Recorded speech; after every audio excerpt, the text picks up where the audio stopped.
watching KITV Island News. We're talking terrorist attacks, cyber crimes, espionage, corruption. The job of the FBI is as far-reaching as it is critical to the safety of our country and our communities. Joining us right now, Special Agent in charge of the Honolulu Division, Paul Delacourt. Thanks for joining us this morning. Morning, Laura. All right, so let's talk about the job. This is a position, this particular position, you've been in for a year now, but you've been in Hawaii over the past several years for quite some time. And there are a number of cases that have happened in recent years, talking about what the FBI specializes in. What stands out to you?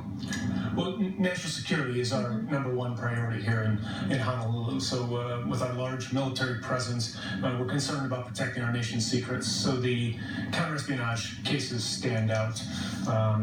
Over the last several years, we've had a major incident case, the Benjamin Bishop case, a couple of others, even the Edward Snowden case. And I think that because of the national implications there, it's the counterespionage cases that stand out.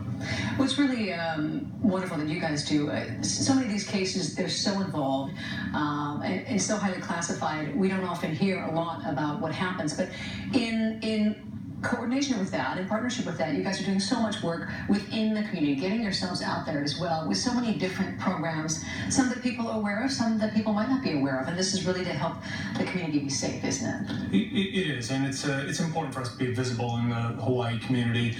We do this through our Citizens Academy and our Adopt a School program, and more recently with some active shooter training and awareness programs. We've been hearing a little bit more about that lately because, unfortunately, of the incidents that have happened even just this past year. There's been some videos that have been put out. I would say over the years, better productions and better involvement in these types of videos to try and help people understand. Tell me a little bit more about why it was important to put out there and what you want people to learn from those types of videos and experiences and training. Well, to boil it down, what we want folks to learn is not to live in a state of fear so much, but to have a general awareness of their surroundings and have a specific plan to survive an active shooter incident. A specific plan might be boiled down to run, hide, and fight. Remove yourself from the situation, create some distance if you can. If not, find a safe place to hide, lock a door, wait for law enforcement.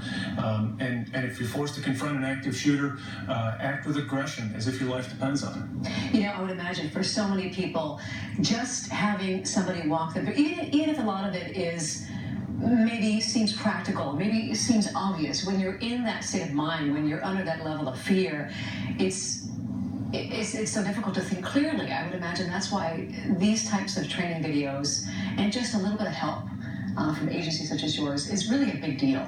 We talk about having some forethought. We prepare for tsunamis and hurricanes and fires. We want to make sure people don't freeze in place, that they have a plan, and have just a general awareness of their surroundings. Just to wrap it up, I know there's so many questions we could get to, but I really wanted to ask you why this is important to you, why you wanted to be a part of this. You've been with the FBI now for what, some 20 years? 20 years, yeah. You know, being the FBI was always something I was interested in. I was an attorney in the state of Michigan before, and I just had always felt it was something I was interested in pursuing. The FBI has given me a great deal of opportunities and ability to participate in some issues that have national and international implications, as well as issues that have that are important to our local communities. Hope you can keep us safe. All right, thank you so much, Special Agent, for being here and being a part of our community. We appreciate it very much. Thank you very much. All right, your top morning headlines coming up. You're watching KITV Island News. We'll be right back.